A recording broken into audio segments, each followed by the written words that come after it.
Vamos a entrar ya en el tema de Cerrejón y la experiencia que hemos tenido.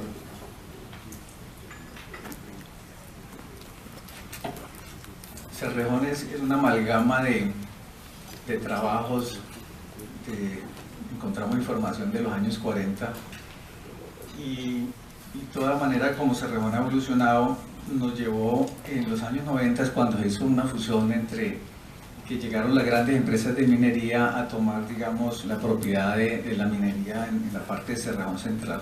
Fue cuando empezamos nosotros a meternos de lleno con este tema de los estándares internacionales para reportar recursos y reservas. Y un primer gran trabajo que tuvimos que hacer en ese momento fue validación de información geológica.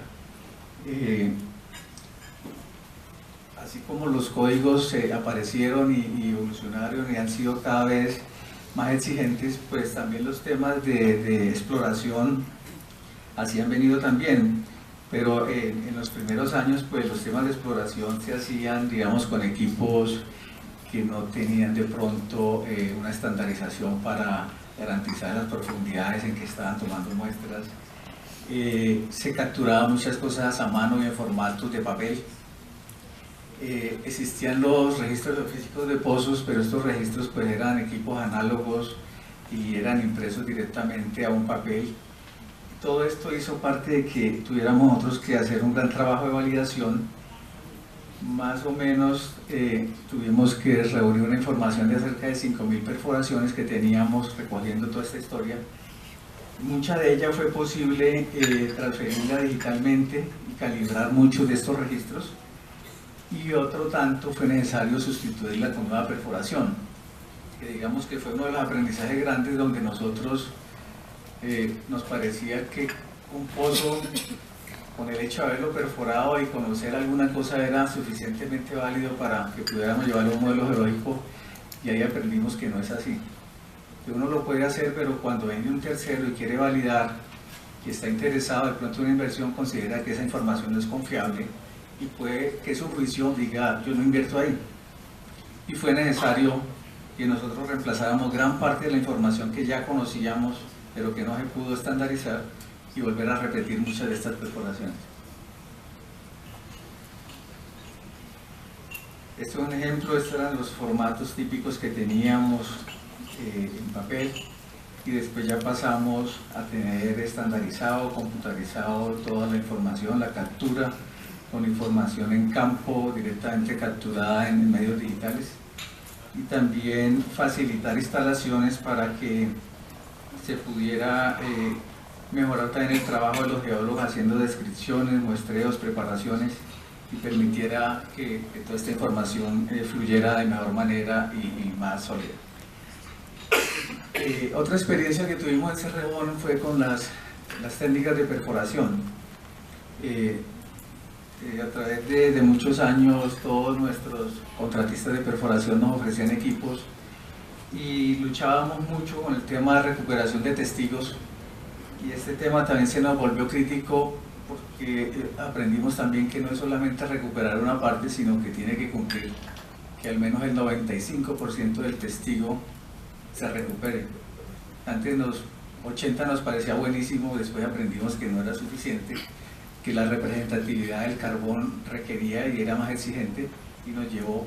Entonces, ¿qué hicimos? Empezamos a implementar nuevas tecnologías en la perforación. Esta parte de la tubería de triple tubo, que algunos de ustedes supuestamente deben conocer, nos permitió que se incrementara mucho más allá de las recuperaciones, pudiéramos entrar en ese margen que nos estaban requiriendo. Y también en muchos pozos abiertos que hacíamos, encontrábamos que lo más natural de los contratistas y lo tradicional de la perforación era batir bentonita y échele bentonita y échele bentonita. Y nos dimos cuenta que eso, digamos, que tiene su sentido en cuanto a que permite que la estabilidad de las paredes y todo permita que el pozo llegue a su profundidad, pero cuando queríamos hacer el registro físico, lo que estábamos registrando era una torta de lodo. Entonces empezamos a cambiar la técnica y nos enfocamos a perforar más con agua y aditivos que a usar bentonita.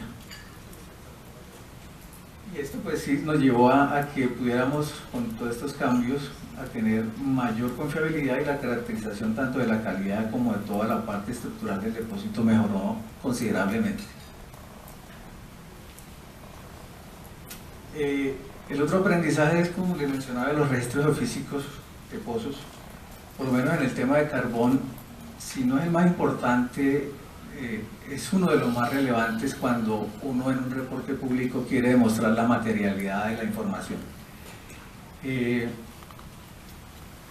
Los registros físicos en los primeros años de la exploración, pues era como evoluciona la tecnología, la mayoría de equipos análogos, y era una información que no tenía calibraciones. Las ondas, cuando uno iba y comparaba una curva con otra, se encontraba que no correspondía en las mismas unidades.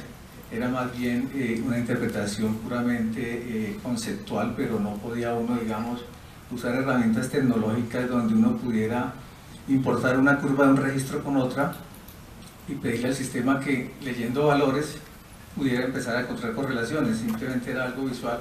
La experiencia de los geólogos hacía correlación viendo un registro con otro en papel, pero luego que ya entramos en este tema, en esos años 90 empezamos contratando una empresa de registros que trajimos directamente de Sudáfrica, la tuvimos por 5 años con nosotros, eran los consentidos,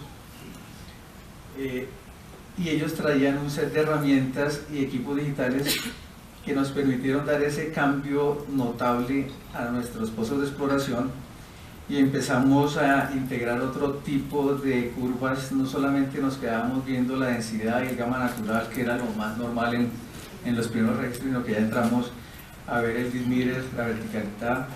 El caso de nosotros, donde tenemos zonas de carbón que se ha quemado, lo que llamamos en nuestra jerga geológica clinker, zonas de clinker. Entonces, herramientas que nos permiten identificar en los pozos esas zonas quemadas, zonas de susceptibilidad magnética. Empezamos a introducir la parte del Sonic, que nos dio toda la información para empezar a detallar todos los diseños geotécnicos. Y también el Acoustic Scanner, que es una herramienta que nos permitía hacer interpretaciones dentro de las paredes del pozo de toda la parte de diaclasas, estructuras, fallas para los modelos geotécnicos. Entonces dimos un gran paso, y este proceso pues, es de los que es más exigente en cuanto al programa de aseguramiento y control de calidad en las calibraciones, y es de los más auditados y donde mayor prestan atención los auditores cuando vienen a revisar la información que nosotros capturamos en la exploración. Esto era un típico registro análogo en papel, y luego ya pasamos a los registros digitales, donde podíamos ya a través del mismo software hacer algunas interpretaciones, toda la interpretación de diaclasas, fallas, luzamientos. Y también fue un paso importante que esta información ya de manera digital nos permitía transferirla a otras plataformas donde podíamos utilizarla de mejor manera. Este es otro de los temas bien importantes y donde tuvimos que hacer también una evolución grande, es todo el tema del muestreo, la custodia de las muestras, la preparación, los análisis y los resultados de ensayos de laboratorio. Tuvimos que acondicionar sitios para hacer toda la cadena de custodia, desde el mismo sitio de pozo donde se debe tomar la muestra de carbón, inmediatamente se debe sellar. En el tema del carbón, el contenido de humedad es un parámetro bien relevante. De ahí se desprende mucha de la información y muchas de las bases para el reporte tanto de recursos como de reservas. Estuvimos acá implementando el aseguramiento en el mismo sitio de perforación. Estos núcleos de perforación, fuimos acá, lo que ustedes ven acá son cuartos refrigerados a 4 grados centígrados, donde almacenamos todas esas muestras que van de los pozos, y las muestras no podían permanecer más de 2 horas en el sitio de perforación, tenían que de una vez ir al laboratorio. Y todo lo que buscábamos con esto es conservar el contenido de humedad lo más cercano a la condición in situ del carbón. Hicimos también todo este tipo de arreglos en bodegas para poder almacenar y manejar de la mejor manera todos los testigos que nos salíamos de todos los programas de perforación. En el tema del sistema de clasificación de recursos, es un tema donde también cada compañía evoluciona, y al comienzo y la mayoría de herramientas se concentran solamente en el tema de hacer una densidad de pozos por área.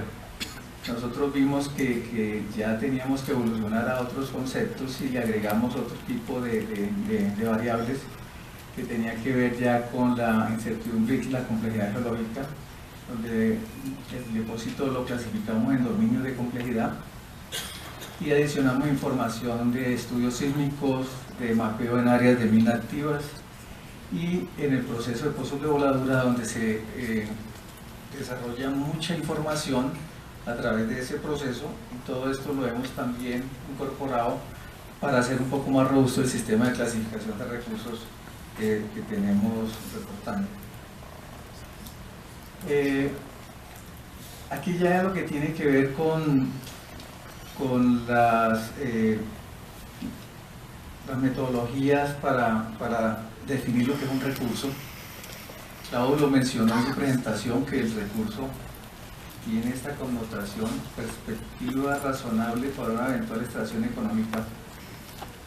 Cuando uno lee esa frase, ahí puede uno pasar días en discusión, pero también cada organización debe definir ese parámetro. No es igual para todo el mundo, cada quien debe definirlo, debe encontrar lo más acorde a su condición, y esto también es parte de todo lo que tuvimos que evolucionar, donde nosotros empezamos por encontrar un ejercicio donde queríamos encontrar cuál sería ese PIB teórico que nos diera el depósito si quisiéramos tener un factor de ganancia de cero, es decir, que solamente libráramos la inversión. Entonces eso lo llamamos el margen cero Shell, y sobre ese... ¿Estoy bien? y sobre ese concepto empezamos a reportar los recursos, es decir, que tuviera esa connotación de la extracción económica. También nos dimos cuenta que teníamos que integrar conceptos de comunidades alrededor, de afluentes de mayores, ríos, arroyos, y infraestructura nacional, que de pronto, a pesar de que existiera carbón en esas áreas, nosotros no lo consideraríamos un recurso reportable. Entonces ahí viene un tema que quería enlazar ahí, es que internamente para las compañías uno hace otro tipo de reportes que no son públicos, y digamos que la mayoría de nosotros lo llamamos un inventario de carbón, donde nos quedamos solamente en el conocimiento geológico, pero sin ponerle ningún tipo de restricción, sino tratar de hacer un inventario. También lo categorizamos como hacemos con el reporte público, pero tenemos categorías más allá de las del código. Hablamos de inventarios de carbón razonables, reconocidos y hipotéticos. Y entonces cuando hacemos todo ese tipo de ejercicios, lo hacemos bajo un ciclo de planeación que se llama el Resource Análisis del rango de recursos, donde ambicionamos no solamente la minería a cielo abierto, sino minería subterránea, de pronto probabilidad de hacer apertura de tajo abierto a más de 500 metros, donde consideramos que no tendríamos restricción de mercado, es decir, otro tipo de condiciones muy diferentes, pero que permite identificar a una compañía todo el potencial que puede tener el depósito. Y aquí ya el tema de los factores modificadores, como lo mencioné, que es lo que conlleva el recurso a una reserva. Creo que aquí es donde mejor se puede reflejar el ADN de la compañía. Cada compañía aquí, cuando establece estos factores modificadores, es la que las políticas de compañía, todos los estándares, todo se refleja aquí.